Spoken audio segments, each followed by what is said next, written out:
첫 번째 이야기에서는 복 있는 사람은 어떤 사람인가 그 정의를 살펴보았습니다. 이제 시인은 복 있는 사람의 모습이 어떠한지를 우리에게 보여주고 있습니다.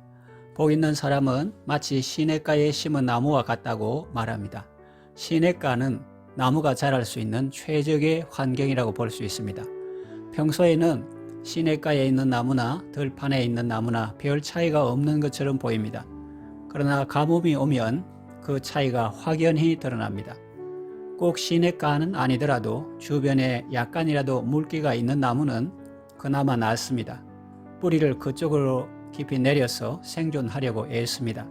그러나 그마저 없다면 결국은 말라 죽을 수밖에 없습니다. 하나님의 말씀은 우리 영혼에게 햇빛과 같고 생수와 같습니다. 그래서 그 말씀을 가까이 하고 밤낮으로 엎조리는 사람은 언제나 하나님의 사랑과 은혜를 공급받아서 건강하게 되고 성장하게 됩니다. 마치 시냇가에 심은 나무가 철을 따라 열매를 맺으며 그 잎사귀가 마르지 아니하는 것처럼 그가 하는 모든 일이 다 형통하게 되는 것입니다. 철을 따라 열매를 맺는다는 말은 무슨 뜻일까요? 우리나라에서는 보통 식물들이 여름이나 가을에 열매를 맺습니다. 물론 하우스 재배 농가는 겨울에도 열매를 수확하지만 노지에서는 그렇게 할 수 없죠. 제 딸이 코이카 해외 봉사 단원으로 아프리카 카메룬에 가서 1년 이상 머문 적이 있습니다.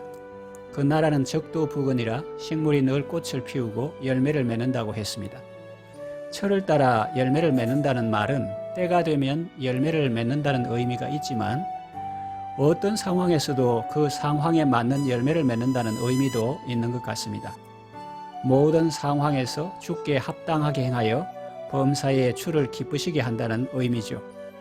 요한계시록 22장에 보면 생명수 강 좌우에 있는 생명나무는 12가지 열매를 맺는데 달마다 그 열매를 맺는다고 했습니다. 그리고 그 나무 잎사귀들은 만국을 치료하기 위하여 있다고 했습니다. 복 있는 사람은 우리의 복되신 구주 예수님을 닮았습니다.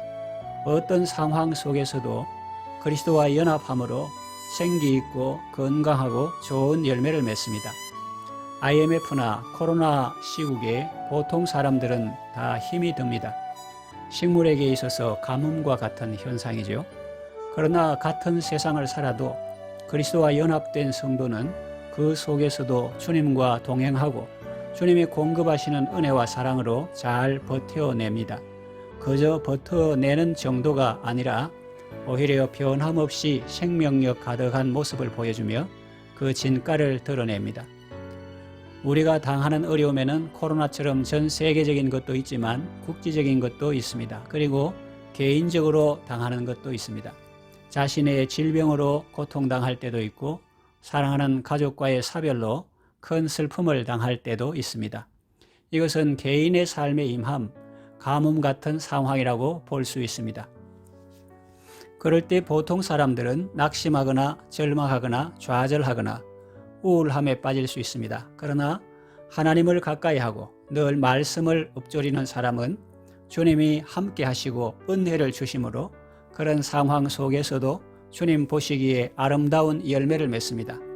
그런 상황이 아니었다면 도저히 맺을 수 없었고 알 수도 없었을 그런 놀라운 열매를 맺습니다.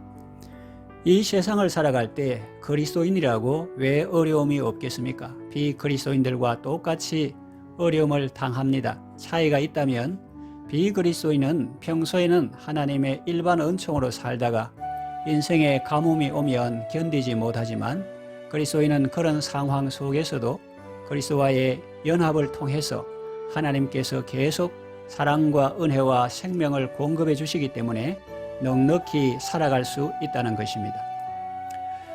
우리가 사는 세상은 광야와 같고 우리가 사는 시대는 요셉 당시에 7년 동안 흉년이 들었던 시기와 같습니다. 온 세상이 기근에 시달리고 있습니다. 양식이 없어 주림이 아니요 물이 없어 갈함이 아닙니다.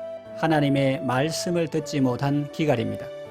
시냇가에 심은 나무와 같이 하나님께서 공급하시는 풍성한 생명으로 갈한 세상에 그늘과 쉼과 열매를 제공하는 복 있는 사람들이 그리운 때입니다.